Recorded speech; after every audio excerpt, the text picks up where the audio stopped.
I'm Jacob. I'm Yuri. And we're going for a drive.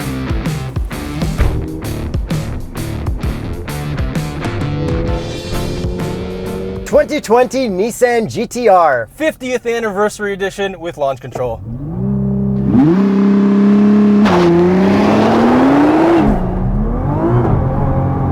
Oh my God.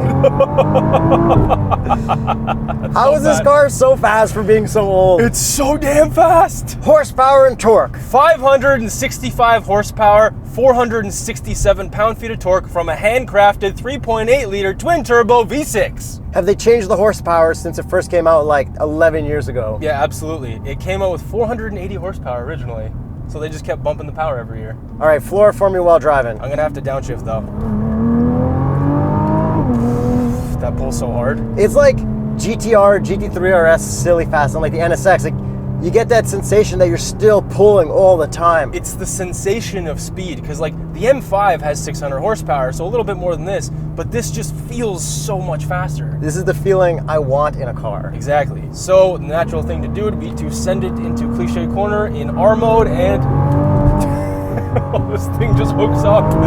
But it also lets the back end out. It's such a good setup. So at first there's a little bit of understeer, and then you power through it, and then it's just all oversteer. Yeah, I found that out the hard way, but also in the best possible way. Like, I can understand it, I'm used to it, and I absolutely love it. Yeah, so basically what happens is on throttle tipping, if you're gonna turn left, it wants to plow out to the right, and all of a sudden the back end will just come around, but it's very controllable. Yes, because all four wheels spin. Exactly. So as I mentioned, this is a handcrafted engine. It is actually built by hand by one person, and it's signed by them. Yeah, it's cool, and it looks so awesome for such a new engine. It's like an AMG thing. And the engine pulls so hard. Like we said, it just feels so much faster than it is. And you can get the track edition with 600 horsepower.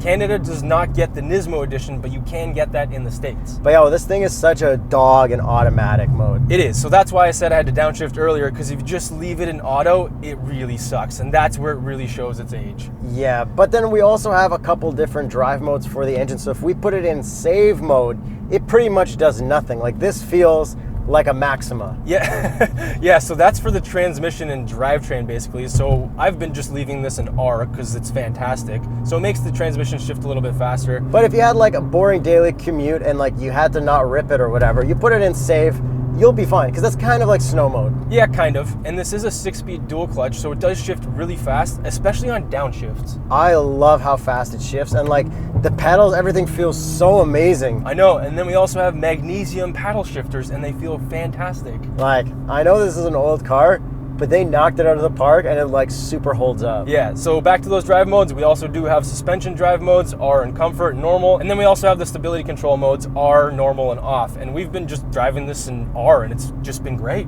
Yeah, and you can also put the suspension in comfort, and it like really changes a lot. This is basically a GT car. Like, yes, it's a sports car. If you put everything into comfort and save and all that kind of stuff, this is a GT car. GTR. GT Turismo.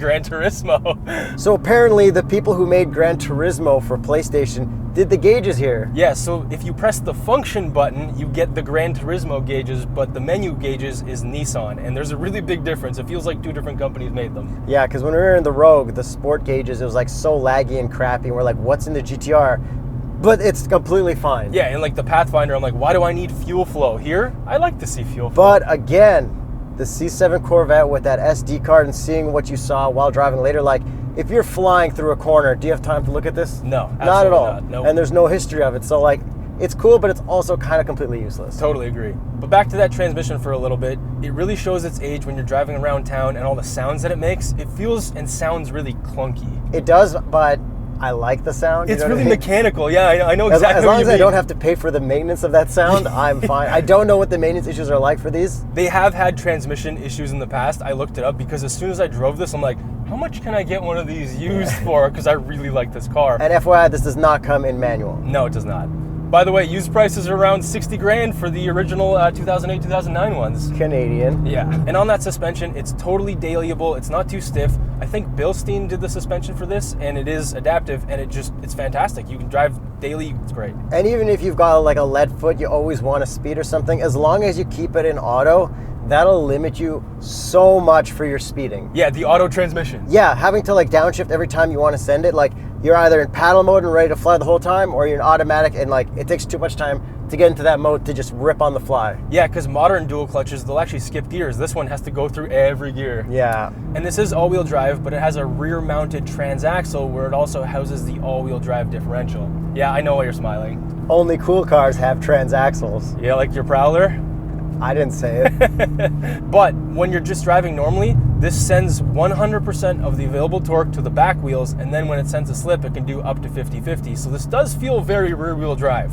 Yeah, like the feel of it on the road is amazing. And the steering, it feels a little bit digital, but it's also totally fine because it does exactly what you want it to do. And the car, as soon as you move, it moves. I didn't feel any of that digitalness. To me, it just felt perfect. Yuri? Exhaust sound? Yep. Okay, sounds all right from inside. It doesn't sound exhausty to me. It just sounds motory. It's intakey. Yeah. I love it because you know how I don't like those loud, obnoxious, poppy exhausts. Right. But they actually added popping to this, I think, just to keep with the times, because the 2008, 2009 didn't have that. But it's not like, it's more like a on an yes, upshift. Exactly. You know how much I love 6 cylinders. Yeah, yeah.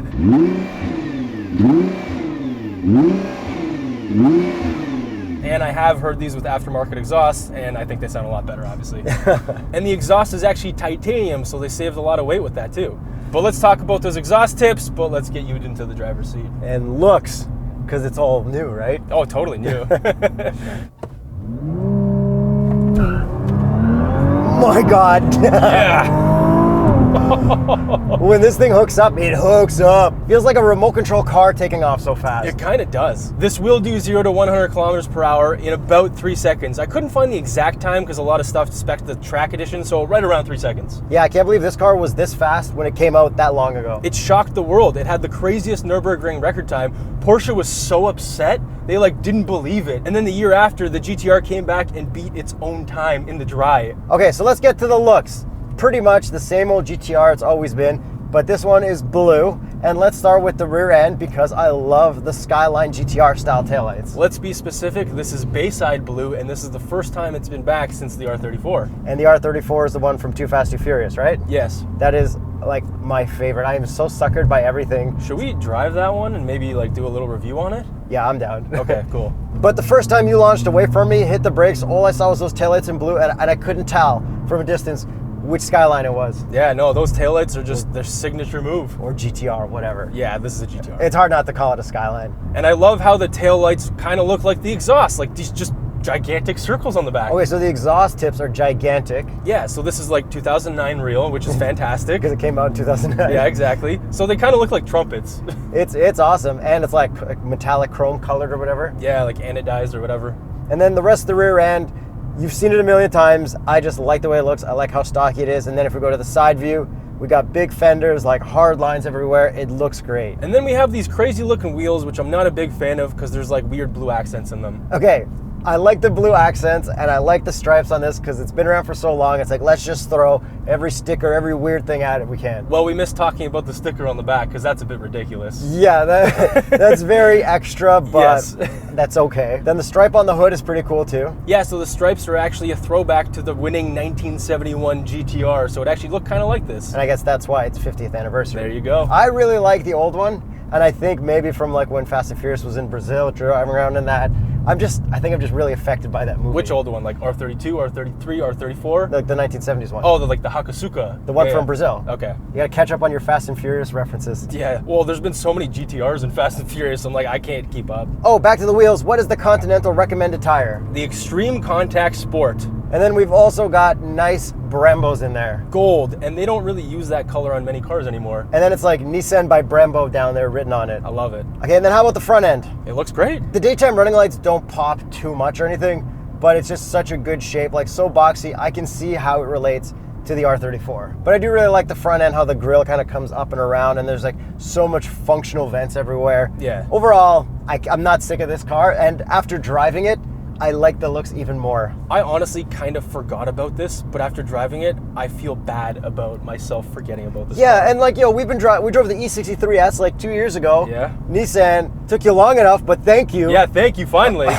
This car is fantastic. It's kind of weird how I like the 370 and I like this so much, and they're so old cars. Yeah, exactly. So now let's move to the inside because there's a lot of stuff I like here, starting with it has Apple CarPlay. It does actually. So even though when you Google it, it says it has Android Auto, it doesn't actually have any Android Auto, only Apple CarPlay. Boo. The rest of the gauges are pretty normal Nissan. They're usable, they're not the best. They were probably amazing in 2008. I find it pretty funny when I went into vehicle and all I see is Eco Drive report. Like, do I really need that in a GTR?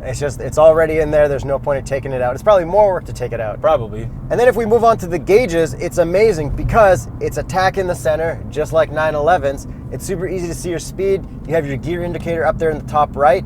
And like the 370Z where everything moved together, this also moves together. And it's all on a carbon fiber background. We've got a nice little 50th logo in there. And the steering wheel feels amazing. The paddles, like you said, are awesome. The seats are comfortable, but I think they're a little bit too bolstered for someone of my size. I think that needs more bolstering if you're going to like track it or drive it super hard. If you use this more of a daily and like a couple boots here and there, I think these seats are fine, but they're so comfy. I was actually more comfortable in the 370Z Nismo seats because I think the bolsters started a little farther out. These bolsters start earlier in my back. And what's cool about these seats is the seat adjustment. It's like a knob that you would physically have to turn, yeah, but it's actually electronic. It works perfectly. Then we've got back seats. This is a 4-seater. I can just barely fit behind myself for like a 10-minute drive. And for comedic purposes, here's me in the back. And then as for all the other materials in here, we've got a lot of exposed carbon fiber, a lot of really nice bluish leather, which I think rivals a lot of luxury companies at this point. Yeah, to be honest, it does. I'm not sold on the color. I think it's a little bit weird, but the materials, touching everything, feels great. Oh, this color does it for me. It's like the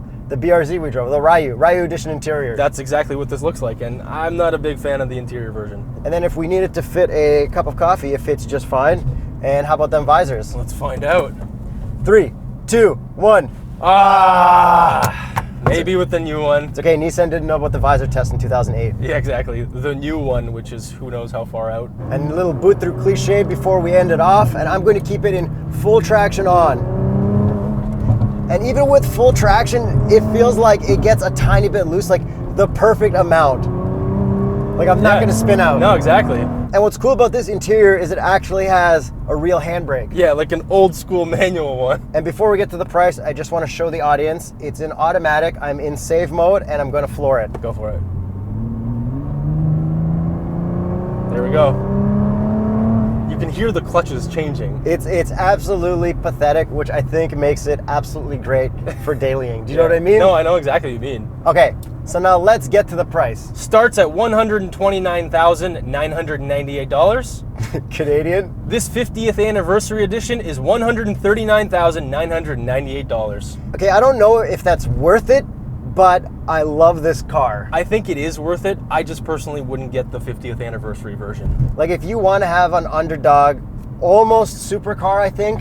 Well, in 2008-9, when this came out, what was out? The Gallardo? This would have been neck and neck with that, probably even faster sometimes. I really like it, but again, it is hard to justify a larger price on older tech, even though it's still amazing. The problem isn't with this car. The problem is with every other company, how fast they've advanced everything else, and this just looks old compared to everything that's out now. Well, because it is old, but it still can keep up. I know. And that's the crazy part. Yeah, I can't even imagine driving this when it came out. This would have been insane. So let us know, what modern super fast car would you take the GTR over? At what price does it end? What about the NSX? Crazy stuff like that? Let us know in the comments. Don't forget to subscribe and hit the notification bell. Patreon.com/TheStraightPipes and check out Teespring for cool shirts.